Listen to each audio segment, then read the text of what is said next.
YCP అధినేత YS Jaganmohan Reddy CM చంద్రబాబుపై సంచలన వ్యాఖ్యలు చేశారు. రాహుల్ గాంధీతో చంద్రబాబు టచ్లో ఉన్నారని ఆరోపించారు. రేవంత్ రెడ్డి ద్వారా రాహుల్ గాంధీతో చంద్రబాబు టచ్లో ఉన్నారని, అందుకే ఏపీ పైన చంద్రబాబు పైన కాంగ్రెస్ నేతలు ఒక్క మాట కూడా మాట్లాడటం లేదని జగన్ ఆరోపించారు. చంద్రబాబుకి ఇవే ఆఖరి ఎన్నికలని, ఇప్పుడైనా మార్పు తెచ్చుకోవాలంటూ ఘాటు వ్యాఖ్యలు చేశారు. చంద్రబాబుకి ఇవే ఆఖరి ఎన్నికలు, ఇలాగైతే నరకానికే అంటూ వైఎస్ జగన్ సంచలన వ్యాఖ్యలు చేశారు. ఆంధ్రప్రదేశ్ ముఖ్యమంత్రి నారా చంద్రబాబుపై వైసీపీ అధినేత వైఎస్ జగన్ సంచలన వ్యాఖ్యలు చేశారు. తాడేపల్లిలో విలేకరుల సమావేశంలో మాట్లాడిన వైఎస్ జగన్, కాంగ్రెస్ నేత రాహుల్ గాంధీ ఇంకా ఏపీ సీఎం చంద్రబాబుపై సంచలన ఆరోపణలు చేశారు.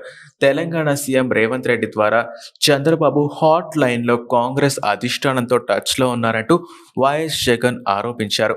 ఓట్ల చోరీ అంటూ మాట్లాడుతున్న కాంగ్రెస్ అగ్రనేత రాహుల్ గాంధీ ఆంధ్రప్రదేశ్ విషయాన్ని ఎందుకు ప్రస్తావించడం లేదని వైఎస్ జగన్ ప్రశ్నించారు. ఏపీలో 2024 ఎన్నికల నాటికి ఓట్ల లెక్కింపు సమయానికి 12.5% ఓట్లు పెరిగాయన్న వైఎస్, 48 లక్షల ఓట్లు పెరిగాయని, ఇదెలా సాధ్యమైందని ప్రశ్నించారు.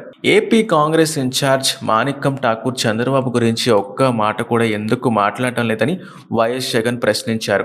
ఏపీలో జరుగుతున్న కుంభకోణాలు వారికి కనిపించడం లేదా అని ప్రశ్నించారు. అమరావతి నిర్మాణం పెద్ద స్కామ్ అంటూ వైఎస్ జగన్ ఆరోపించారు. కాంగ్రెస్ నేతలకు ఇవి కనిపించడం లేదా అని ప్రశ్నించారు. చంద్రబాబు ప్రభుత్వం అవినీతిని ప్రశ్నించని కాంగ్రెస్ నేతలు తన గురించి మాత్రం మాట్లాడడం విడ్డూరంగా ఉందన్నారు వైఎస్ జగన్. ఇదే సమయంలో చంద్రబాబును ఉద్దేశించి వైఎస్ జగన్ కీలక వ్యాఖ్యలు చేశారు.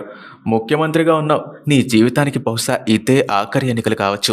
రామకృష్ణ అని అనుకునే వయసులో కనీసం ఆ మాటలన్నా అనుకుంటే కాస్త పుణ్యమైన వస్తుంది. ఈ మాదిరిగా చేసుకుంటూ పోతే నరకానికే పోతావు. ఇప్పుడైనా కాస్త మార్పు తెచ్చుకో చంద్రబాబు అంటూ వైఎస్ జగన్ ఘాటు వ్యాఖ్యలు చేశారు.